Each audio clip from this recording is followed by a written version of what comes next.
আচ্ছা ঠিক আছে কলছেন ভাই না রাত বাজে 11টা তোমার মামি কেবল ফোন দিয়া কইতেছে যে কাঁচামরিচ লাগবে এখন এত কাঁচামরিচ পাবো কোন জায়গায় তুমি কাঁচামরিচ কোন নিবে এলা সকালে বলে তো পাইলেন ওই তো সকালে কোন নাই এখন কইতেছে তাহলে কি করবো আশেপাশে কি দোকান খোলা আছে দোকান মনে খোলা আছে তাহলে নাও যাই তোমার তারা বলতো দোকান কোন জায়গায় সামনে মনে হয় সমাজের সাথে সংলাপে বসে একটু কাস্টমার দেই না খেয়ে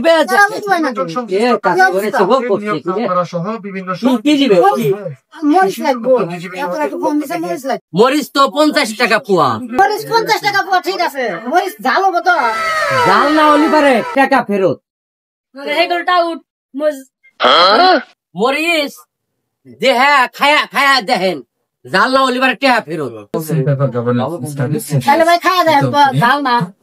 কি করে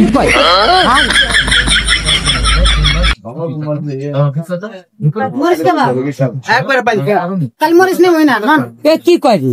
আপনার দোকানের মরিচ ভালো না জান একবার পাইছা এ কি কয় আপনি মারি না তো তাই ভাই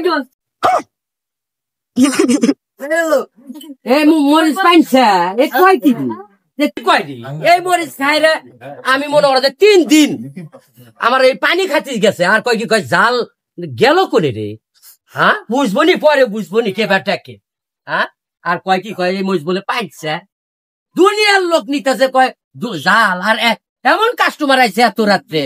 আর কয় জাল এই কি পাইছা না গে মরিচ দেওছেন পরে বুঝবো নি কে ব্যাটাকে টিবাল পারে জাল একবার আর লবণ না এই জানি খান একবার কাস্টমার আইছে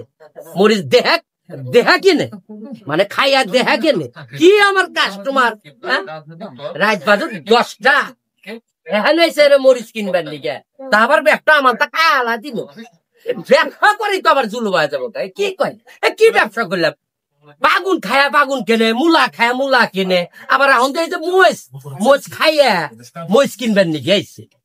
একটু কথা হইল না হ্যাঁ কি করে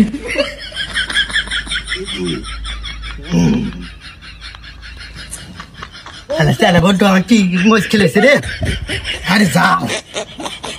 কি করে বাপে বাপের তো নাম মরিচ আর খামো না যে জাল খেলেছে তারা বলতো